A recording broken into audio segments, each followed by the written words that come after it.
Salut Lolita. Bonjour. Bienvenue dans le podcast de la matrescence. Je suis vraiment trop contente de te recevoir. Donc merci beaucoup de t'être échappée de tes classes pour venir nous voir. Ma première question, c'est pourquoi est-ce que tu as voulu devenir instit ? Parce que tu es aussi journaliste. C'est pas toujours qu'on a ces deux parcours en même temps. C'était un peu du hasard. Je voulais arrêter le journalisme parce que j'arrivais pas à faire ce que je voulais. J'étais un peu frustrée. Et je cherchais un métier facile à faire maintenant, parce qu'il fallait que je mange. Et j'aimais beaucoup les enfants. Je savais que j'adorais les enfants. J'avais mon BAFA. J'adorais les garder, m'en occuper. J'avais pas encore ma fille. Et j'ai découvert qu'on pouvait devenir instit assez rapidement, ce qui n'est pas très rassurant. Mais je suis devenue instit contractuelle comme ça il y a 7 ans. Et en fait, de cette phase qui devait passer, je devais revenir au journalisme, ça m'a tellement plu que j'ai décidé de continuer d'être instit. J'aime bien quand tu dis c'est pas très rassurant, parce que vas-y, dis-nous une timeline, en combien de temps t'es devenue instit ? J'ai écrit en septembre et un mois ou 2 après, j'avais une classe. Ah oui, sans formation ? Non. Donc après, ils vous forment en continu, vous avez des formations continues, mais vous vous enseignez en même temps. Donc on apprend sur le tas, quoi. Avec l'expérience. Ouais, exactement. La meilleure école. Alors vas-y, dis-moi juste la chose la plus ouf que tu as apprise sur l'expérience, si tu devais y réfléchir 7 ans après. Vraiment, je trouve que le plus dur, c'est la gestion de classe. C'est pas tant apprendre le français, les maths, parce que ça, il suffit que tu bachotes un peu sur Internet, il y a plein de trucs. Tu retrouves vite ton niveau. Mais gérer un groupe de 30 enfants, ça s'apprend qu'en le faisant, quoi. T'as beau avoir de la théorie, comment tu gères des enfants qui n'ont pas le comportement adapté, comment tu gères des conflits entre eux, comment juste tu attires leur attention pour qu'ils t'écoutent et qu'ils trouvent ça super ce que tu racontes et qu'ils aient envie de t'écouter. Ça, c'est du one-man show, quoi. Et donc les profs, ils font ça tous les jours dans leur classe, des one-man show, des one-woman show, pour que les élèves aient envie de t'écouter. Ça, c'est le plus dur. On est ensemble aujourd'hui parce que tu as sorti une série documentaire audio, de podcast, qui est incroyable. Vraiment, je vais vous recommander tout le long de l'épisode d'aller l'écouter, mais je pense que si vous écoutez cette interview, c'est que ça vous intéresse. Pourquoi est-ce que tu t'es intéressée justement à ce sujet de la réalité de l'enfance aujourd'hui, en 2025, en France ? C'est vraiment partie de mon expérience d'instit et de mère, parce que je suis devenue mère il y a 4 ans et demi. Et ces 2 expériences-là, intimes et professionnelles, vraiment m'ont mis face à une réalité que j'avais oubliée, que j'avais beaucoup ressentie enfant, mais que j'avais oubliée comme beaucoup d'adultes, ou en tout cas j'avais mis un peu de côté. La réalité, c'est qu'on est très maltraité quand on est un enfant aujourd'hui, dans plein de pays, mais en France aussi, on a tendance à dire que en France, on respecte les droits des enfants, que les enfants ont de la chance. C'est pas si vrai que ça. Et je me rappelle, enfant, moi, ne pas aimer être enfant. C'est vraiment partie de ça. Je me rappelle que je n'aimais pas qu'on me traite comme une enfant, qu'on ne m'écoute pas, qu'on ne prenne pas en compte mes choix, qu'on ne prenne pas en compte mes goûts, que parfois je dise quelque chose qu'on n'écoute pas et puis un adulte le répète et ça devient génial. J'aimais pas qu'on me considère comme une catégorie un peu inférieure. C'est ça que je ressentais. J'avais beaucoup de mal à mettre des mots dessus, mais je le ressentais. Et en devenant instit et mère, je me suis dit, waouh, en fait, c'est pareil que quand j'étais petite. Les enfants, on les traite vraiment pas bien. Donc oui, ils vont à l'école, ils travaillent pas à la mine. Oui, en général, ils reçoivent de l'amour de leurs parents. Et puis, ils font du judo, du piano et du rugby. Mais est-ce qu'on les considère vraiment comme des êtres humains à part entière ? La série documentaire, elle s'appelle « Qui c'est qui commande ?» Je me trompe tout le temps parce que j'ai envie de dire... Non, si c'est « Qui c'est qui commande ?» Déjà, le titre, vous avez compris, donc, comment tu as articulé cette série documentaire audio.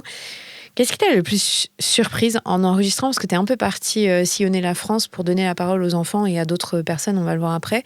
Il y a un truc qui est ressorti qui t'a touché ? Ce qui m'a le plus touché, je pense, c'est ce que les enfants ont à en dire. C'est qu'on a toujours l'impression que, et c'est pas faux d'ailleurs, les enfants, ils s'acclimatent en fait, d'être traités comme ça, ils ont l'habitude, ils s'y font, voilà, ils s'habituent et puis ils savent qu'en grandissant, ça va passer puisqu'ils vont devenir à leur tour les adultes qui pourront commander et décider. Mais en fait, quand on pose des questions aux enfants sur ce qu'ils trouvent injuste, sur ce qu'ils aimeraient changer, ils ont énormément de choses à dire sur ce qu'ils trouvent injuste, sur la manière dont ils sont traités, dont ils aimeraient qu'on les écoute, qu'on les prenne en compte. Donc à l'image un peu du mouvement féministe, on a dit la parole se libère avec MeToo, etc. Pour les enfants, j'ai l'impression que c'est un peu la même chose. C'est pas que la parole se libère, les enfants, ils nous parlent en fait. Ils nous disent quand ils sont pas contents, ils nous disent quand ils veulent qu'on les entende, ils nous disent quand il y a des choses qu'ils trouvent injustes, mais c'est que nous, on les écoute pas. Et on les écoute pas juste parce qu'on est des mauvaises personnes, on les écoute pas parce qu'on a intégré malgré nous, que leurs paroles valaient pas grand-chose. Et donc, quand un enfant te dit « bah moi, j'aime pas ça, je veux pas manger ça », bon, c'est un enfant. Les enfants, ils aiment rien, ils veulent rien manger, donc tu te forces, en fait, tu manges. Et on a tellement intégré ça, parce qu'on a nous-mêmes été traités comme ça, qu'on a tendance à le reproduire. Et je pense que c'est ce qui m'a le plus marqué, d'entendre les enfants dire ce qu'ils avaient à dire sur la condition de l'enfance aujourd'hui. Et quand on les écoute, on se dit, faudra peut-être qu'on les écoute plus, en fait, parce qu'ils ont déjà beaucoup de réponses. C'est quoi la réalité d'être un enfant en France aujourd'hui ?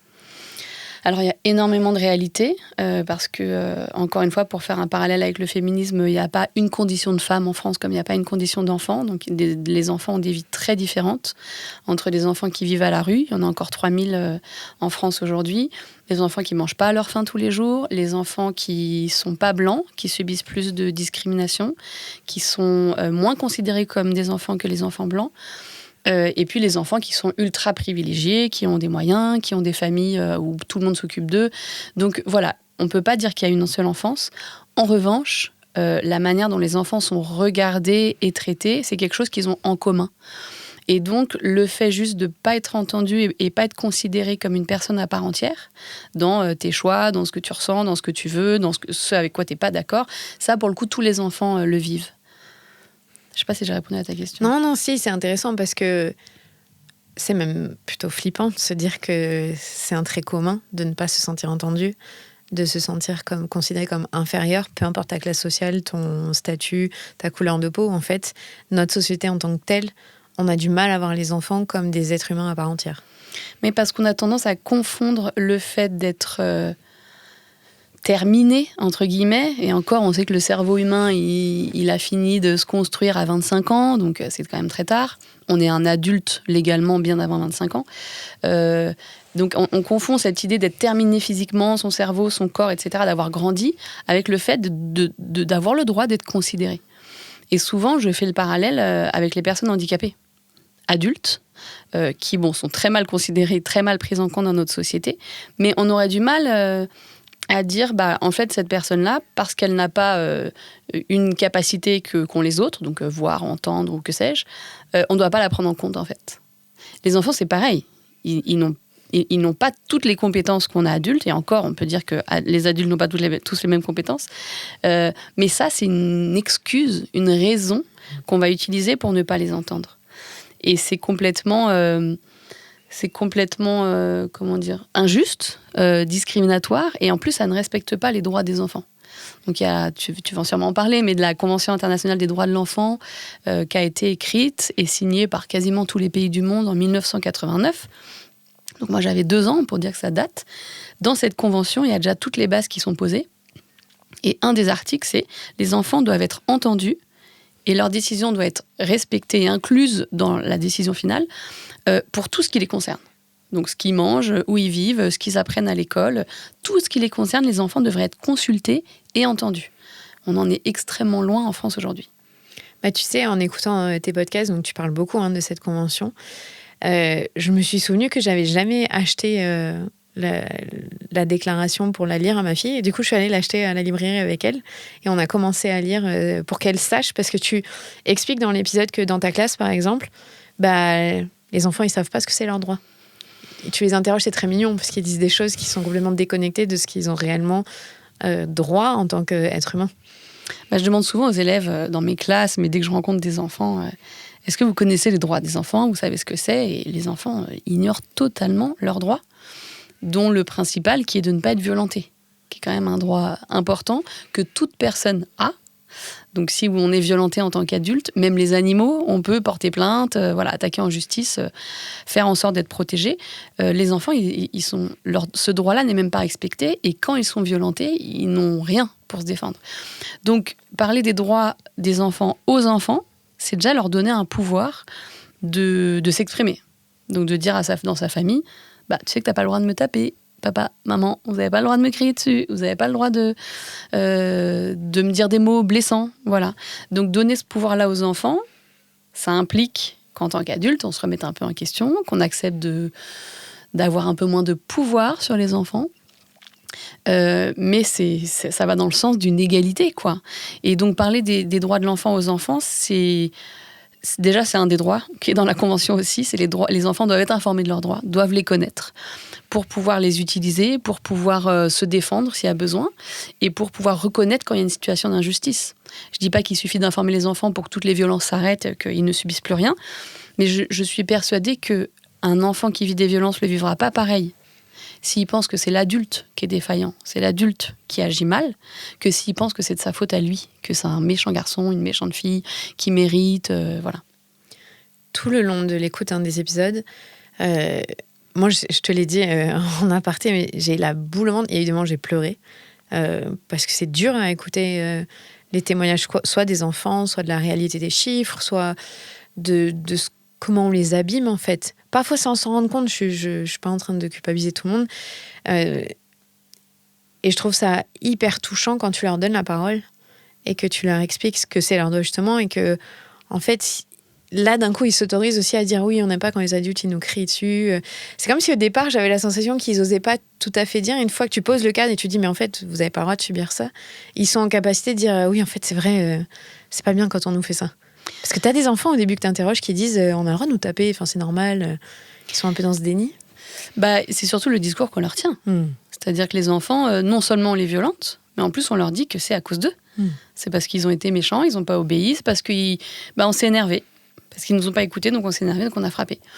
Donc ils entendent toute la journée que les violences qu'ils subissent, c'est de leur faute et que c'est de leur responsabilité. Donc forcément, ils l'intègrent. Et puis il y a autre chose qu'il ne faut pas oublier, c'est que je suis une adulte. Donc ils sont interrogés par une adulte qui pense être dans le camp des adultes, à savoir dans le camp des gens qui se permettent des choses avec eux. Donc il fallait que moi aussi, dans ma façon de les interroger, je leur fasse comprendre que je suis dans leur camp, entre guillemets.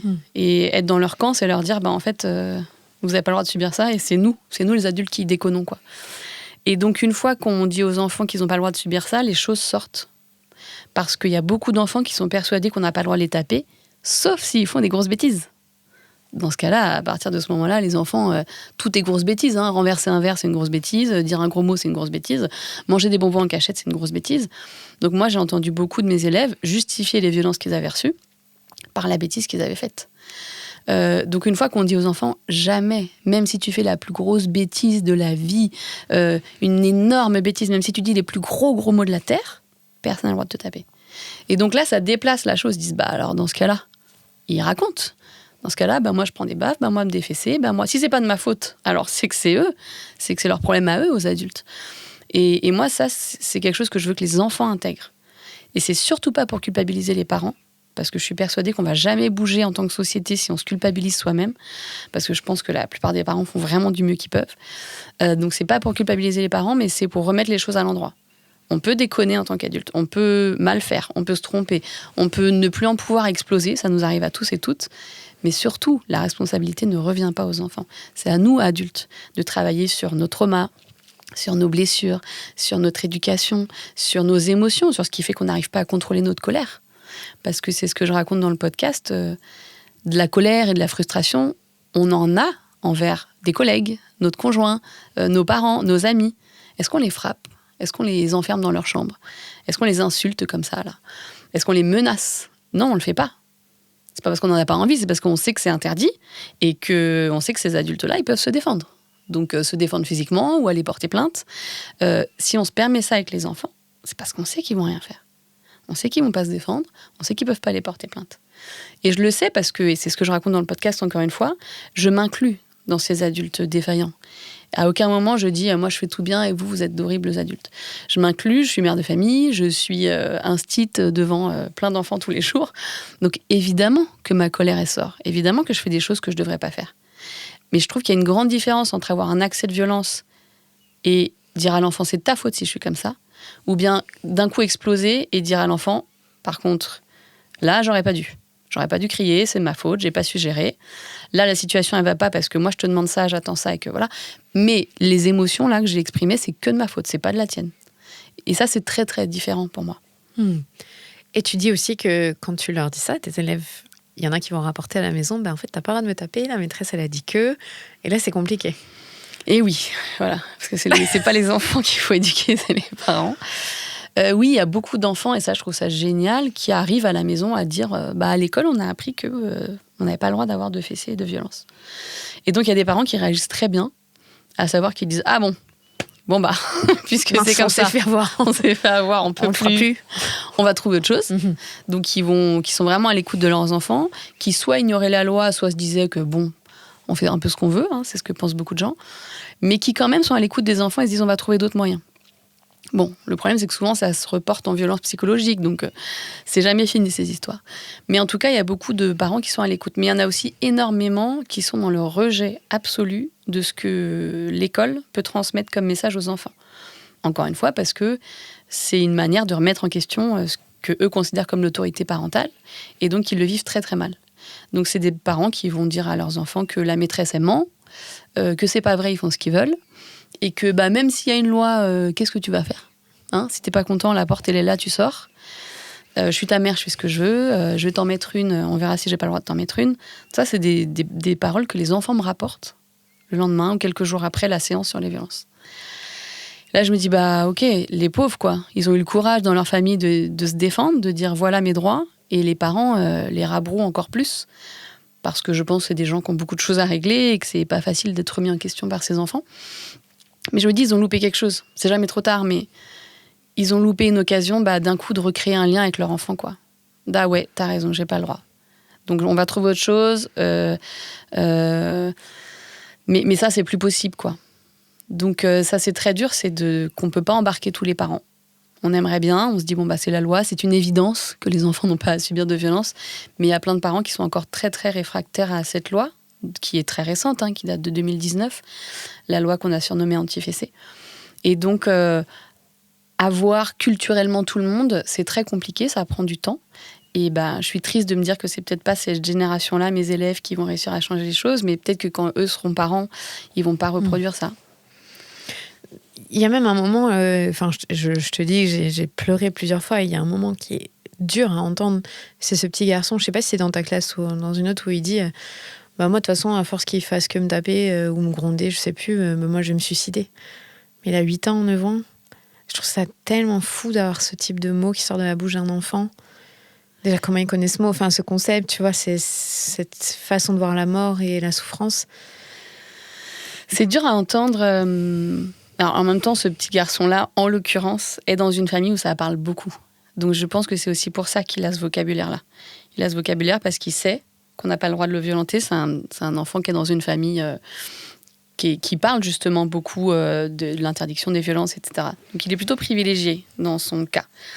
Et il a ces mots-là pour raconter que quand il n'est pas content, quand dans sa famille, il se sent injustement traité, il ressent cette volonté de disparaître que moi, je traduis par l'impuissance des enfants. C'est-à-dire qu'un enfant qui se sent pas bien traité dans sa famille, qui n'est pas écouté, il a zéro moyen de s'en sortir, de s'échapper.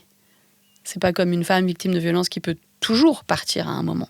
Les enfants, ils ont quasiment aucun moyen de s'échapper de chez eux. Et donc, cette impuissance-là, immense, ils la ressentent tellement fort que la seule échappatoire possible pour eux, c'est de mourir. On sait qu'il y a des enfants qui se suicident. Donc, c'est pas du tout quelque chose auquel les enfants sont étrangers, dont ils sont protégés. On sait que c'est souvent des enfants qui vont être harcelés à l'école.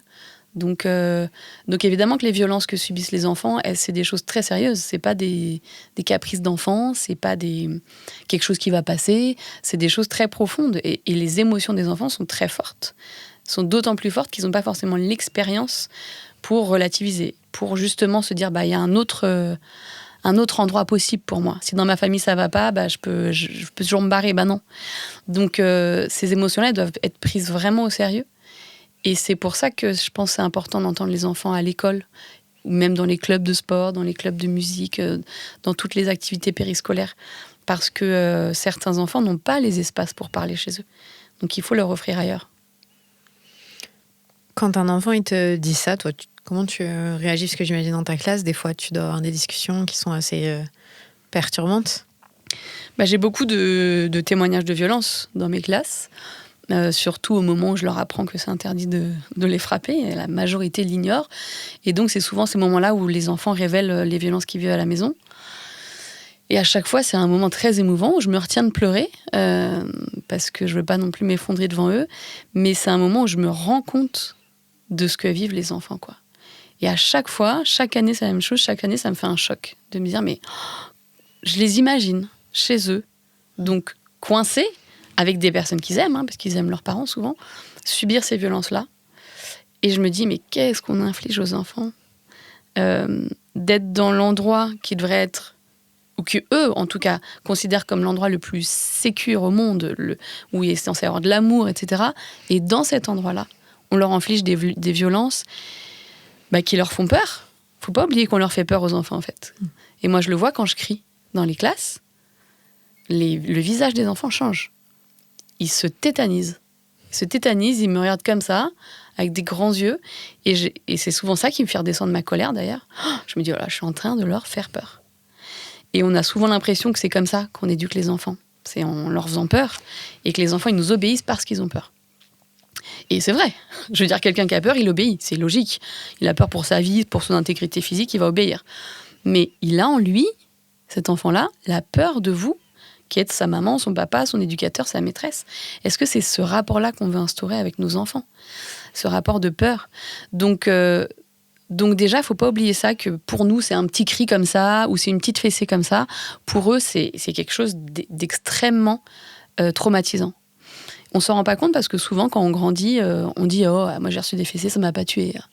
Ouais, ma mère, elle me foutait des baffes. Heureusement, parce que je méritais bien avec les conneries que je faisais. » Donc en fait, on a tellement intégré les violences, on a tellement intégré qu'on était responsable, et puis on a tellement pas envie de remettre en question nos parents, qu'on aime, ça demanderait beaucoup de travail, qu'on relativise, qu'on minimise ce qu'on a vécu et ressenti enfant. Et souvent, on l'a oublié. Mais en fait, vivre ces violences-là enfant, c'est une terreur énorme qui marque à vie. Je veux pas dire que ça détruit, je veux pas dire que ça traumatise, parce que, même si ça traumatise, mais parce que, encore une fois, le but, c'est pas de culpabiliser les parents, c'est qu'on se rende compte de la responsabilité qu'on a de s'occuper de petits êtres qui sont physiquement plus petits que nous, qui sont fragiles, qui dépendent de nous pour manger, pour dormir, pour se sentir en sécurité affective. On a une responsabilité énorme. Alors après, j'aimerais qu'on passe au fait que les parents ne sont pas aidés, parce que c'est un gros problème dans notre société. Et donc, j'essaie de retrouver ta question. Oui, les enfants qui me parlent. Ouais, comment tu réagis ? Parce que c'est vrai que... je te pose la question parce que parfois, on est témoin de violences en tant que parents d'élèves.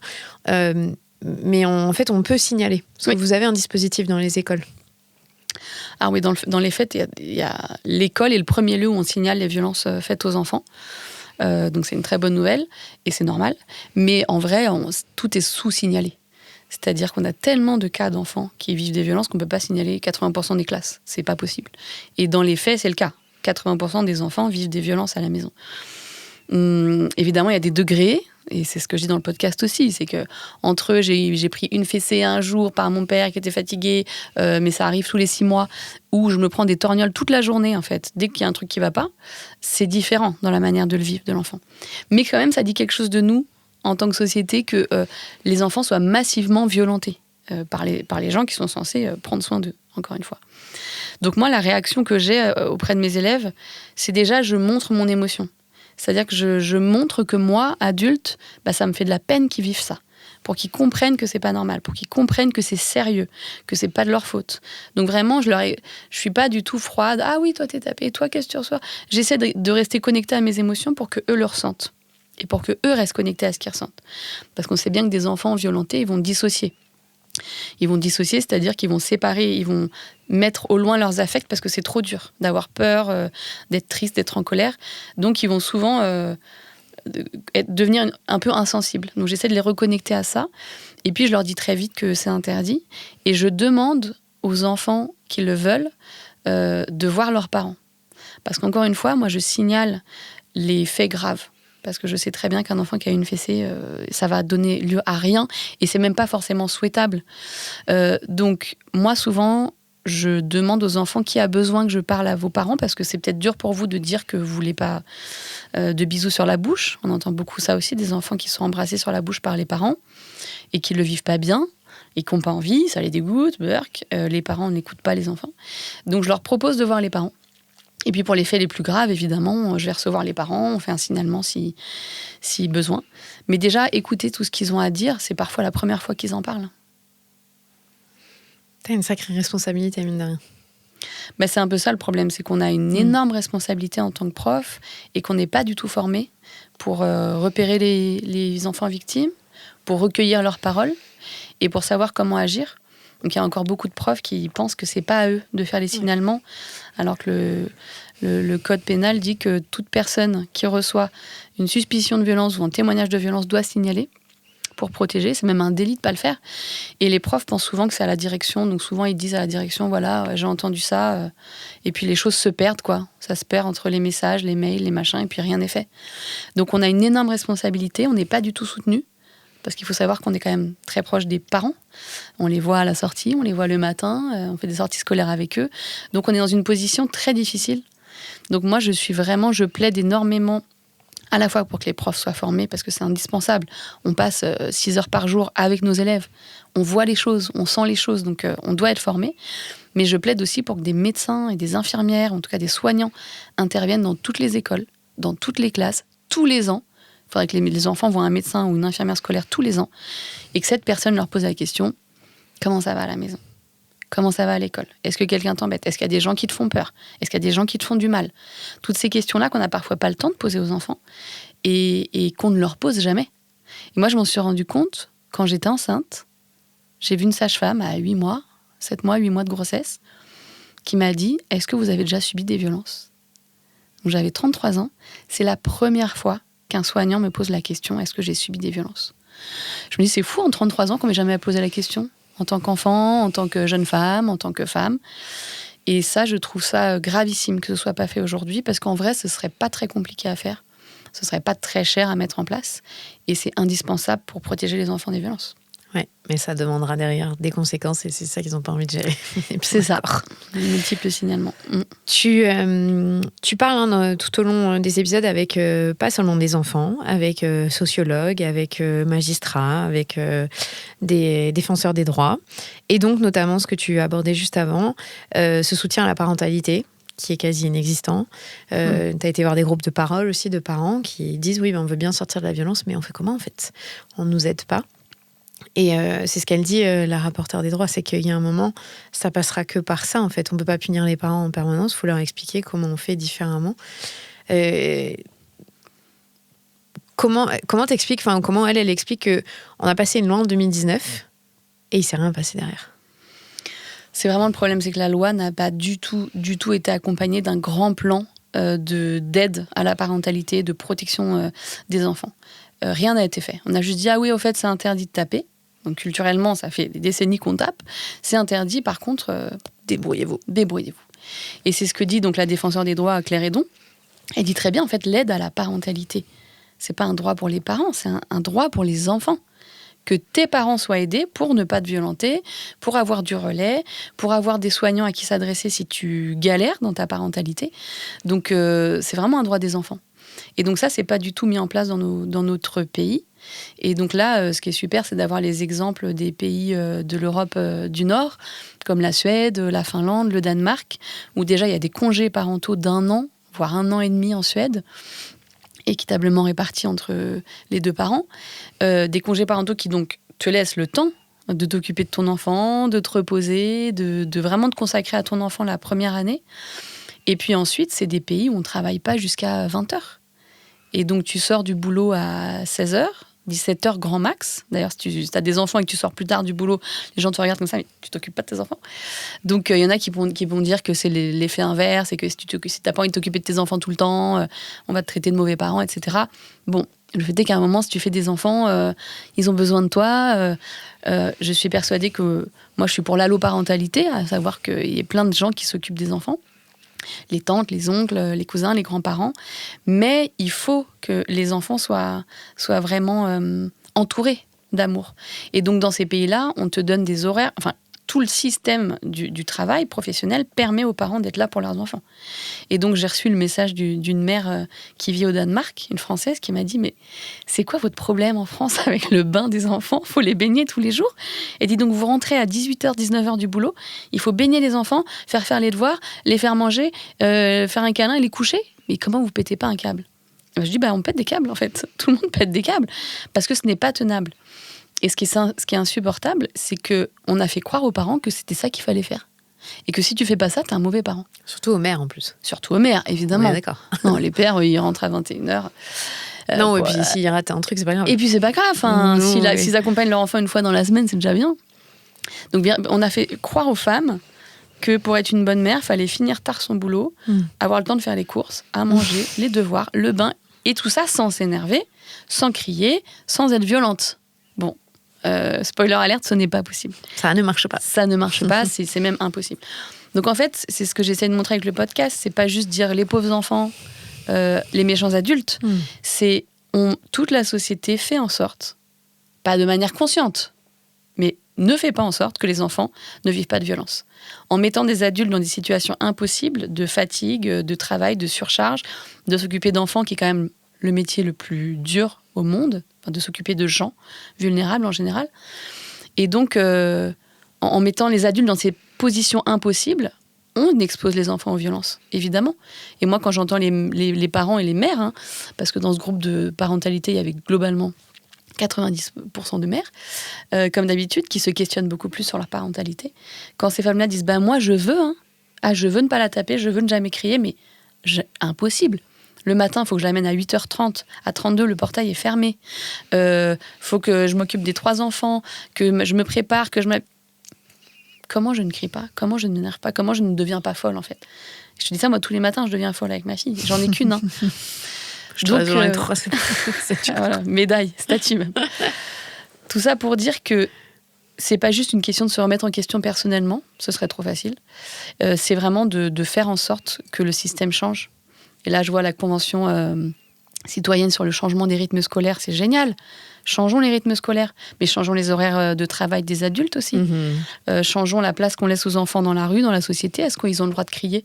Ou est-ce que dès qu'un enfant fait un bruit, tout le monde vous regarde en vous jugeant, en vous fusillant du regard, ah là là, et c'est pas s'occuper de ses gosses. Et du coup, ça crée un stress qui va se reporter sur l'enfant. Donc c'est tout un système qu'il faut revoir.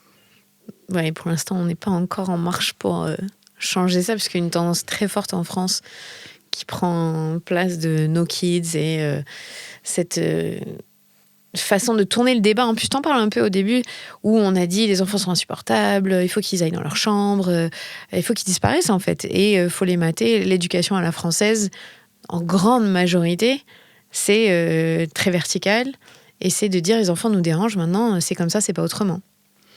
Une éducation très autoritaire en France, en fait, culturellement. Et on est persuadé que les enfants ne doivent pas nous déranger.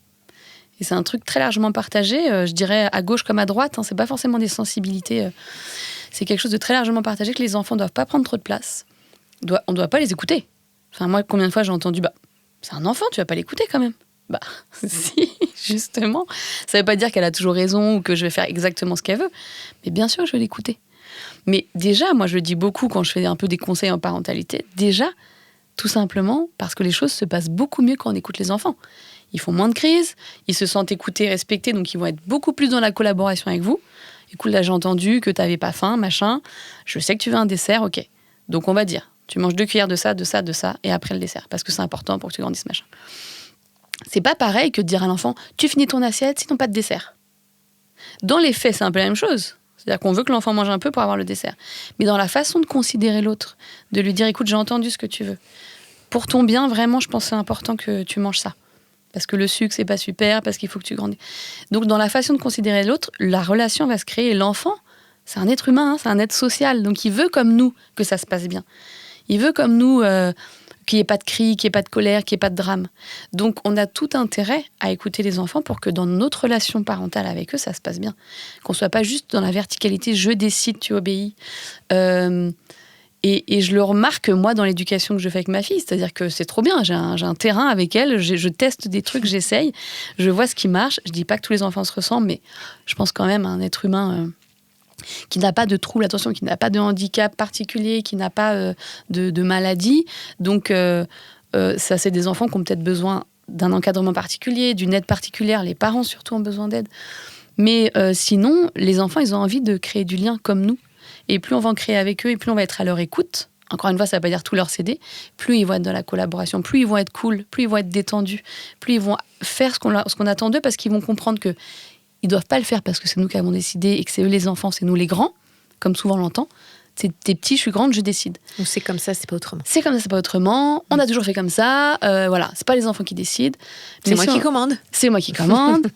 Voilà, quand ils entendent ça, qui ne se braquerait pas? C'est clair. Moi, je dis à tout le monde, toi, on te dit demain, tu fais comme ça, ton patron, il dit c'est comme ça, c'est pas autrement, t'obéis. Tu vas bien le vivre. Des gens disent, bah oui, c'est mon patron. Bon, bah il y a des gens qui ont intériorisé la domination et du coup, qui la vivent. Mais les enfants, il est très, très sain qu'ils s'opposent à nous. Il est très, très sain qu'ils nous disent, bah moi, je suis pas d'accord avec ça. Et c'est là que le dialogue s'instaure. Et vraiment, je pense qu'on a tous à y gagner. On a souvent l'impression que lâcher du pouvoir d'adulte, c'est perdre quelque chose. Moi, je pense vraiment que c'est gagner. On gagne beaucoup à écouter les enfants, à apprendre d'eux, à se dire, ok, bah là, j'ai reçu une bonne leçon de mon enfant, j'ai compris. Parce qu'ils sont souvent... je veux pas les essentialiser non plus, mais ils ont quand même beaucoup cette fraîcheur de regard sur les choses, puisque tout est nouveau pour eux. Et du coup, ils sont quand même beaucoup plus authentiques que nous, qui avons intériorisé plein de choses, plein de normes, plein de choses qu'il faut pas discuter. Eux, ils questionnent les choses. Ouais, mais pourquoi? C'est pas normal, je comprends pas, c'est pas juste. Donc voilà, écoutons un peu plus les enfants. Et tu sais, c'est drôle parce qu'on a quand même une expression française très ancrée qui dit « la vérité sort de la bouche des enfants ». Donc tu vois, au fond, on sait que nos enfants ont la voix de la raison. Mais on veut pas l'entendre. Mais parce qu'ils dénoncent des choses qui nous mettent mal à l'aise, en plus. C'est ça sort de la bouche des enfants, mais ça nous emmerde quand même. Ça nous emmerde un peu, on n'a pas trop envie de... Mais je pense que c'est très lié à la façon dont on a vécu notre enfance, nous, et qu'on a oublié. Je pense qu'on est très coupé de notre enfance, ce qui est plutôt logique, parce que dans la majorité des cas, on a eu une enfance un peu rude, quoi. Sans parler des gens qui ont carrément été maltraités. Mais du coup, parfois, c'est nécessaire, c'est même vital de couper avec son enfance et ses souvenirs d'enfance. Mais renouer un peu avec ça, je pense, c'est sûr que ça nous permet de relationner avec les enfants de manière plus saine. Moi, souvent, quand je me dis, OK, je me mets souvent à la place de ma fille. Je me dis, OK, c'est moi, là, qui ai 4 ans et demi, qu'est-ce que tu aurais voulu qu'on te dise ou entendre pour adhérer à ce que j'attends, en fait. Et je me dis, OK, si toi, on me disait, là, 4 ans et demi, bah écoute, tu fais ça, c'est comme ça, pas autrement, qu'est-ce que tu ferais? Tu te braquerais. Pourquoi? Parce que ton intégrité est attaquée. Parce qu'on ne te respecte pas en tant qu'individu. Et donc, j'essaie toujours de me mettre à sa place, de redevenir un peu une enfant. Et ça se passe, mais 10 fois mieux, quoi. Dans le podcast, tu parles, je disais un peu, tu sillonnes la France, et t'es notamment allé dans une école démocratique pour voir s'il y a d'autres modèles que l'école républicaine qu'on a qui fonctionnent. Est-ce que ce que tu as vu là-bas, donc c'est des ados, mine de rien, les plus petits ont 8 ans. Et c'est des petites classes, ils ont leur dire. Là, pour une fois, c'est eux qui décident ensemble des règles. Est-ce que ça, t'as envisagé que ça peut être gérable dans une classe que toi, tu as, par exemple? Ouais, alors l'école démocratique a ce site génial qu'elle prend en compte les enfants. C'est une école où tout le monde a une voix, adulte comme enfant, quel que soit l'âge, tout le monde a une voix. Et donc, les règles sont décidées en collectivité, l'organisation de l'école est décidée en collectivité et tout le monde a une voix, vraiment. Donc, on ne peut pas faire plus démocratique, c'est-à-dire que si la majorité des enfants ne sont pas d'accord avec quelque chose, ça n'a pas lieu. On pourrait croire que d'un coup, ça va être le bordel, etc. Mais en fait, les enfants ont très envie d'ordre, d'organisation, de choses qui fonctionnent, hein, donc ils ne sont pas du tout dans le rejet absolu. Et c'est ce que racontent les enseignants de cette école. Ils disent en fait, si les enfants sont aussi... s'ils rejettent autant le système scolaire, s'il y a autant de problèmes de discipline, de comportement et tout, c'est parce que c'est un endroit où ils n'ont pas leur mot à dire. Et donc, le seul moyen pour eux d'exprimer qu'ils ne sont pas d'accord avec le fonctionnement, c'est de foutre le bordel, c'est de ne pas écouter en cours, c'est de ne pas respecter les règles, c'est de casser des choses, même parfois. Et une enfant dit ça dans le podcast, elle dit, comme nous, on décide de tout, avec les adultes, avec tout le monde, des règles, du fonctionnement, des horaires, de ce qu'on fait. On n'a aucune raison de ne pas obéir, de ne pas respecter les règles, de foutre le bazar, quoi. C'est les nôtres. Puisque c'est nous qui avons décidé. Et que si on n'est plus content, on rechange. On en parle et on change. Donc, je suis persuadée que ce sera un système qui pourrait exister dans l'enseignement public. Enfin, heureusement. Et c'est ce que dit un philosophe dans le podcast. Il dit, c'est quand même dingue qu'on se prétende d'une société démocratique, on se prétende un fonctionnement démocratique, et que on forme les enfants, on éduque les enfants dans un système qui ne l'est pas du tout, qui est complètement vertical, où les enfants n'ont pas leur mot à dire. Et donc, du jour au lendemain, ils sortent de l'école, on leur dit « Bon, maintenant, c'est la démocratie. Hein. Donc, vous votez, vous décidez. » Sauf que ça fait 15 ans, voire 18 ans, que ces enfants-là, on les écoute pas. Ils décident pas de ce qu'ils mangent, ils décident pas des règles de l'école, ils décident pas de ce qu'ils apprennent. C'est extrêmement autoritaire. Et d'un coup, ça devient la démocratie. Donc, ça paraît évident dit comme ça, mais évidemment que l'école, ça devrait être le premier lieu démocratique où les enfants apprennent la démocratie, mais pas par des textes, par des polycopiés. Ils apprennent la démocratie en la vivant, en l'expérimentant. Donc moi, je suis persuadée que ça pourrait avoir lieu dans les écoles classiques. Il faudrait évidemment que les profs soient formés, parce qu'aujourd'hui, on n'est pas du tout formés à faire des classes démocratiques ou des écoles démocratiques. C'est quand même l'adulte qui décide. Il faudrait revoir les programmes.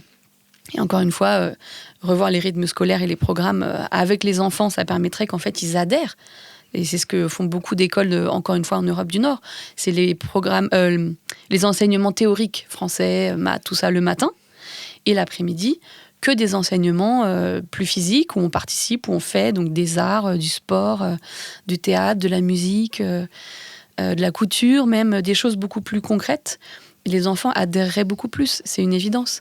Et du coup, on aurait beaucoup moins ce problème d'opposition des enfants, parce qu'ils seraient contents d'être là, ils seraient contents de faire ce qu'ils font. Donc c'est faisable, mais il faut vraiment revoir le fonctionnement total.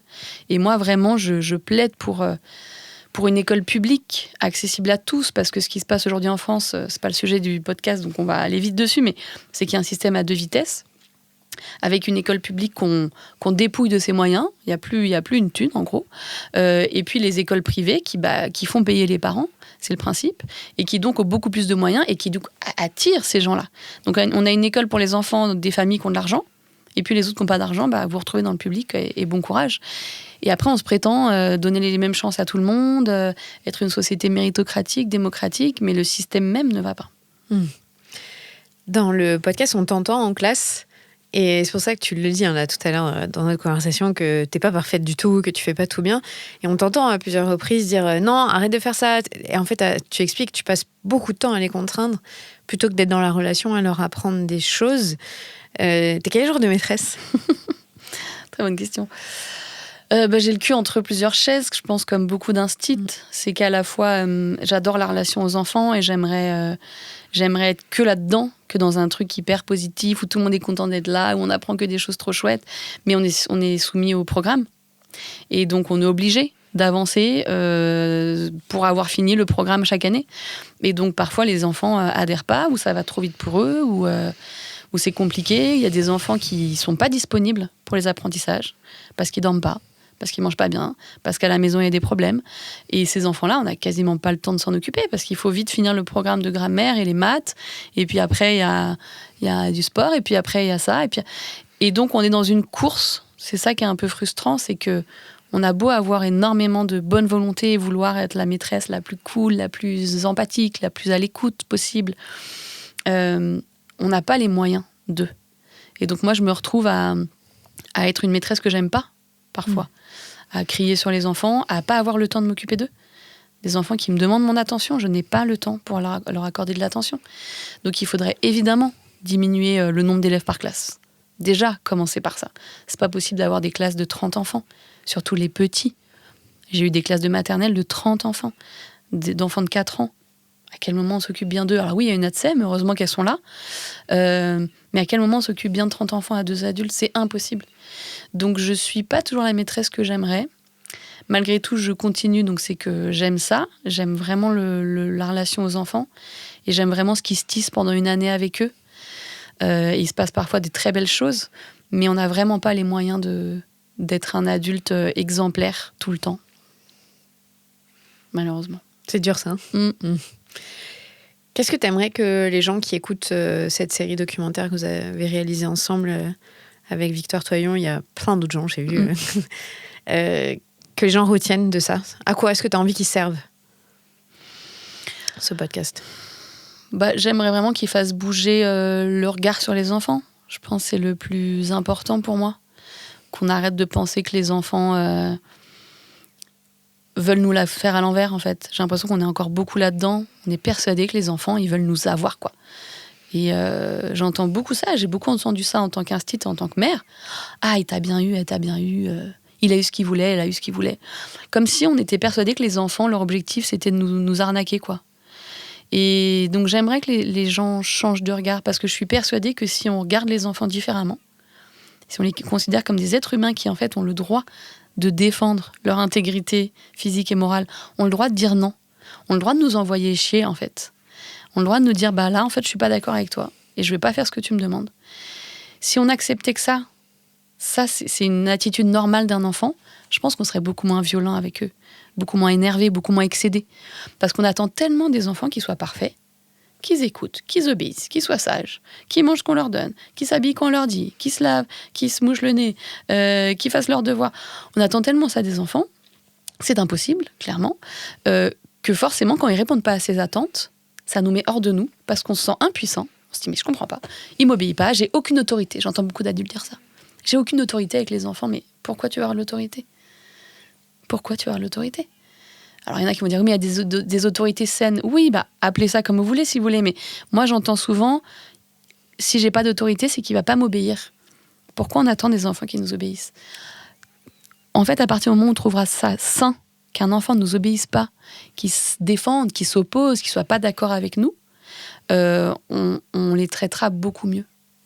Donc, j'aimerais que les gens retiennent ça, qu'ils se disent, ok, cet enfant fait pas ce que je lui demande et c'est super, parce que ça veut dire qu'il s'affirme, ça veut dire qu'il dit ce qu'il pense.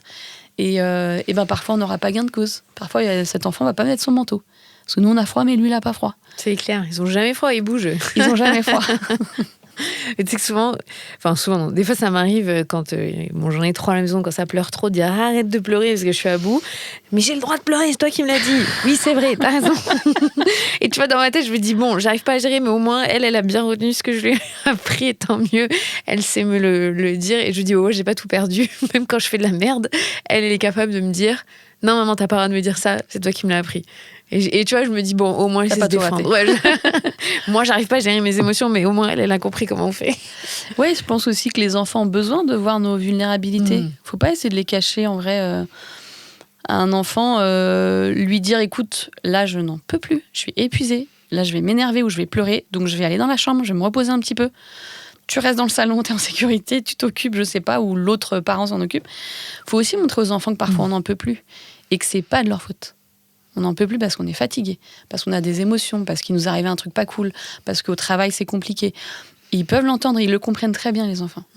Donc, au lieu de nous décharger sur eux, disons-leur ce qu'on ressent et parfois, on n'y arrive plus. Et voilà, on se déculpabilise. Là, j'y arrive plus. Là, je peux pas tenir. Donc, moi, je plains très fort les parents seuls, enfin, les mères seules, parce qu'il y en a beaucoup, qui n'ont personne sur qui se reposer quand elles n'en peuvent plus.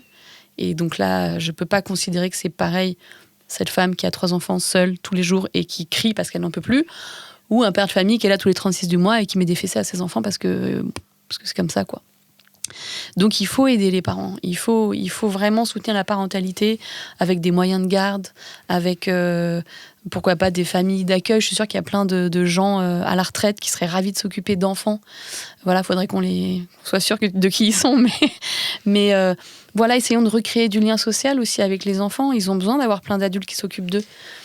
Mais c'est vrai que tout à l'heure, ça m'a fait penser à ça quand tu parlais d'allo-parentalité. Donc, c'est le fait d'avoir ce village dont on parle tout le temps, un cercle autour de nous pour éduquer nos enfants, parce qu'on a toujours, en fait, éduqué nos enfants de cette manière-là, en groupe.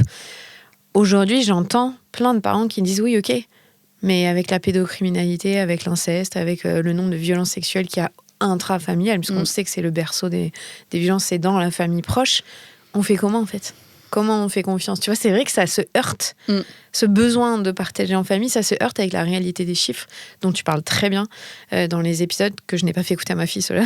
J'ai fait écouter le numéro 4, où tu parles de ces violences sexuelles et de la déflagration que c'est, et de la réalité en France qui protège beaucoup la pédocriminalité.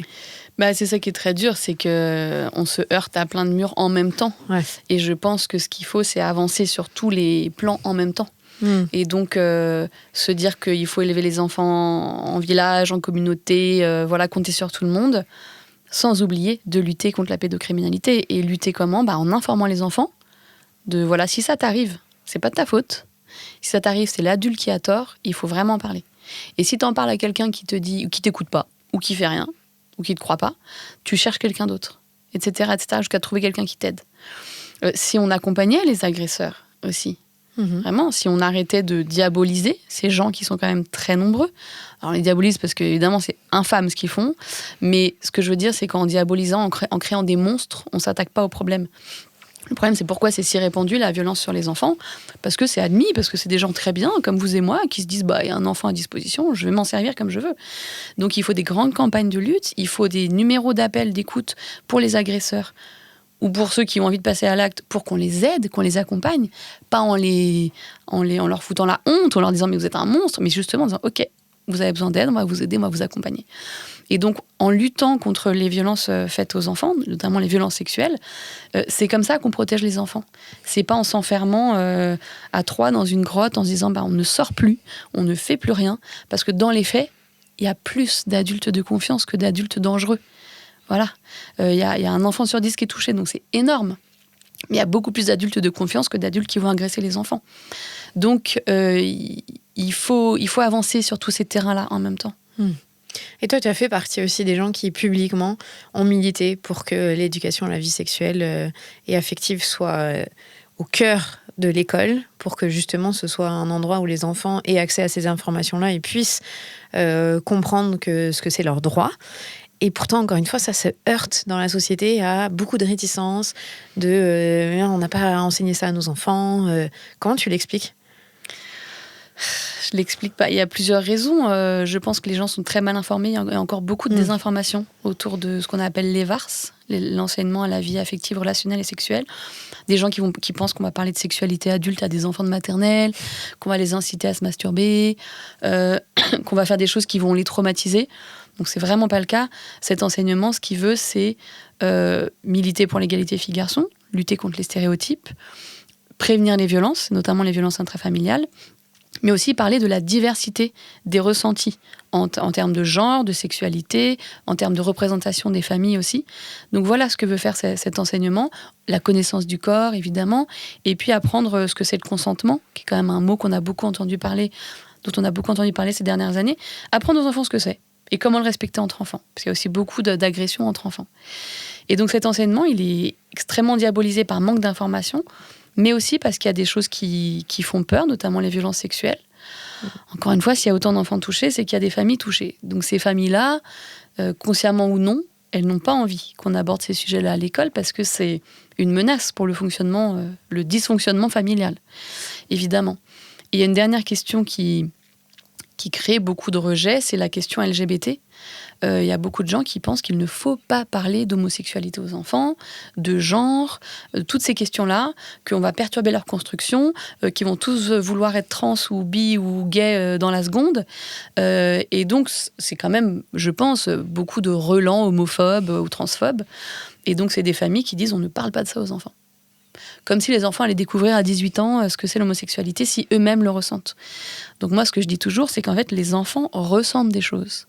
Ressentent de l'attirance, ressentent des inégalités entre les filles et les garçons, ressentent que on n'arrête pas de les assigner à des choses de filles, mais eux, ça leur va pas. Ou le contraire, on les assigne à des choses de garçons, eux, ça leur va pas. Donc les enfants ressentent ces choses-là. Soit en tant qu'adultes, on leur en parle, on leur dit en fait, tout est possible, tu peux faire ce que tu veux, être qui tu veux. Et c'est à la société de s'adapter, c'est pas à toi. Toi, t'es qui tu es. Donc soit on leur en parle globalement dans toutes les écoles, soit on les laisse se débrouiller, comme on l'a fait pendant des décennies, avec des enfants qui vont grandir dans la honte, qui sont 7 fois plus susceptibles de subir du harcèlement, des moqueries, et donc de faire des dépressions, d'avoir des problèmes de santé mentale. Donc voilà, ça dépend ce qu'on veut faire, mais je pense qu'il y a beaucoup de parents qui sont très réticents pour tous ces sujets-là, et les enfants ne le sont pas. C'est ça, c'est que c'est beaucoup nos blocages d'adultes, nos angoisses d'adultes, nos traumatismes d'adultes. Les enfants, on leur explique les violences sexuelles et pourquoi c'est interdit, ils ont compris. Hein. Ils n'ont pas 40 000 questions. Ah, on n'a pas le droit de toucher mon zizi, si on le touche, il faut que j'en parle, ok. Voilà. Ah, on peut aimer les garçons, on peut aimer les filles, on peut se sentir comme ça. Ah bah ok, génial. Et donc, c'est des enfants qui vont pas grandir dans la honte, qui vont pas garder des secrets horribles avec eux, qui vont aussi ne pas discriminer et harceler des camarades parce qu'ils sont pas tout à fait dans la norme. Donc, avec cet enseignement, on protège tous les enfants, en fait. Et c'est vrai que tu as raison, parce que moi, je dis souvent à mes filles, si un jour tu as un ou une amoureuse, je genre jamais en fonction de... Mais c'est un non-sujet, en fait. J'en ai jamais une qui m'a dit « Ah bon, j'ai le droit d'avoir une amoureuse, tu vois ?» Enfin, en fait, ok, elle l'a entendu et ils passent à autre chose. Enfin, Bien sûr. ils ont l'information et après, ils font leur vie, ils vont jouer. Exactement. Ils ont autre chose à faire, en fait. Ouais, parce que là, ça se pose pas. Mais si un jour ta fille a 12 ans, je sais pas, moi je me rappelle que c'est l'âge où je commençais à être amoureuse. Moi j'étais amoureuse depuis que j'ai 3 ans, mais où je commençais à être amoureuse. T'as vraiment une conscience de ce que ça veut dire. Ouais. T'es un peu attirée, d'un coup tu regardes quelqu'un avec des grands yeux comme ça, c'est à peu près au collège, quoi. Et je me dis, si ta fille elle ressent ça au collège, elle va pas se dire, mais qu'est-ce qui m'arrive ? Les filles, c'est avec les garçons c'est avec les filles. Pourquoi moi je ressens pas ça ? C'est ce qui se passe aujourd'hui. Les enfants, on leur en parle pas. Et du coup, ce qu'ils comprennent, c'est que c'est pas normal s'ils ressentent pas la norme, s'ils sont pas la princesse ou le chevalier, quoi. Et donc à chaque fois on dit il faut pas parler de ça aux enfants, mais je dis aux gens mais on ne fait que leur parler de ça. Avec les histoires d'amour de princesse et de chevalier, on ne leur parle que de ça. Avec tout le temps tous nos films, tous nos dessins animés, toutes nos représentations culturelles ne parlent que d'hétérosexualité. Donc c'est complètement aveugle de penser qu'on parle pas de ça aux enfants. On leur en parle. C'est clair. Pour terminer, tu vois, je voudrais dire aux gens qui n'ont pas encore écouté, mais j'espère que vous allez vraiment le faire. Tu vois, tous les sujets que tu traites, c'est des sujets que je traite depuis 6-7 ans dans ce podcast. Donc, je sais pas que j'ai envie de dire que j'ai rien appris, mais par contre, ça m'a vraiment eu cet effet de puzzle qui se met en place. Et t'as cette capacité à nous emmener dans un récit, de nous toucher et à nous montrer une réalité, tu vois, pourtant que je connais, mais qui prend sens et qui a de la... Je sais pas comment le dire. Je pense parce qu'on entend les enfants parler. Ça fait du bien.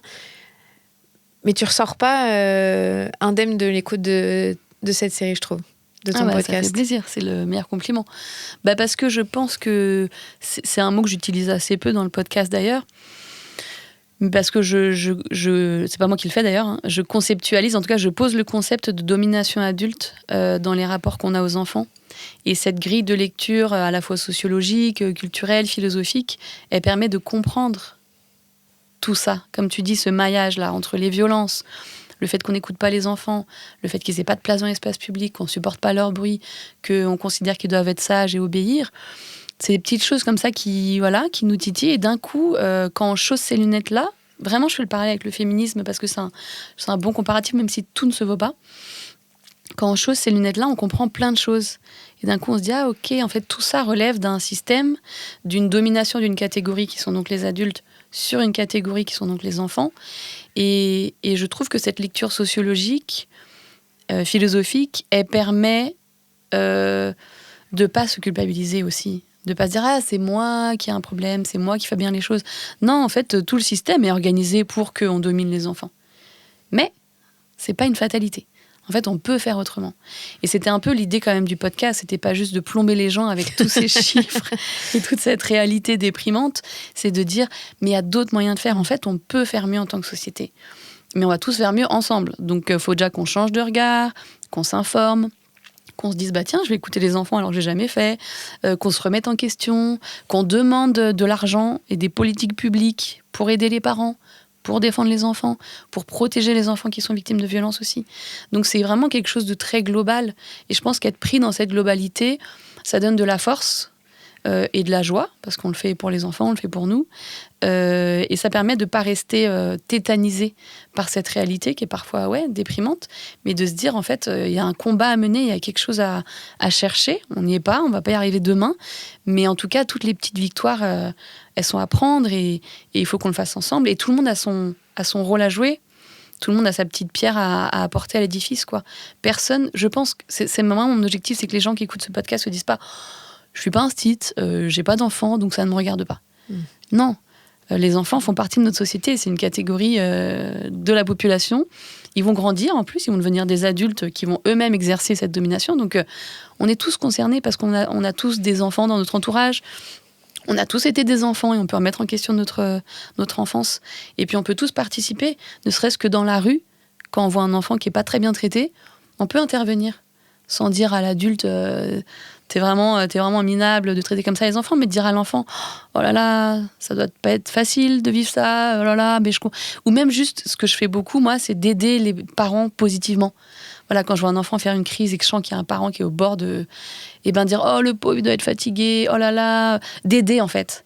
Et moi c'est ce que je dis, c'est ce que je me suis dit l'autre jour quand je me suis fait mal parler par quelqu'un alors je galère avec ma fille, je me suis dit en fait on devrait tous et toutes, en tant que société, aider les gens qui s'occupent des enfants.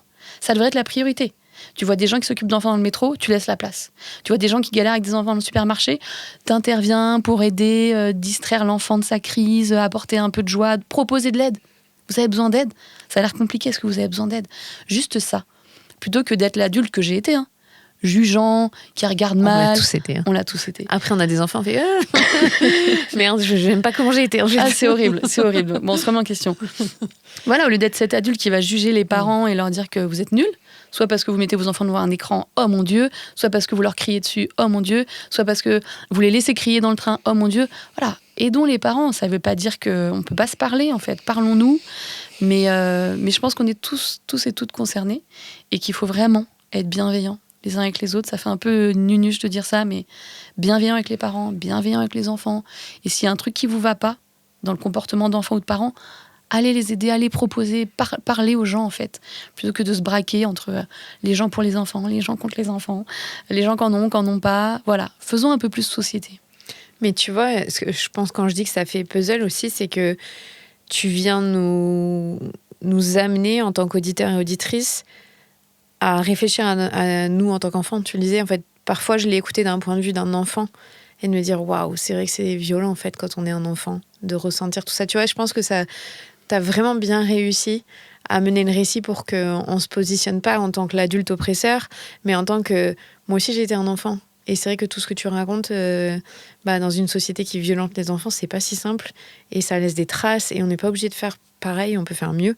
Et tu vois, je trouve que j'ai vraiment ce sentiment en ressortant de l'écoute de dire bon, viens, on change le monde, on peut en fait. Bon, j'essaie de le faire aussi avec mon podcast, mais c'est vrai que ça réancre encore plus, je trouve.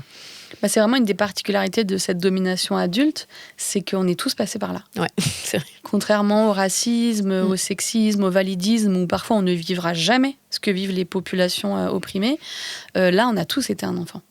Donc on peut tous reconvoquer ça, quoi. Parfois c'est très dur, encore une fois, parce qu'il y a des gens qui ont vraiment des enfances dures, mais on peut tous reconvoquer ça en se disant comment je peux faire mieux, comment je peux soigner parfois, prendre soin de ces blessures d'enfance, et comment je peux ne pas reproduire la même chose sur mes enfants.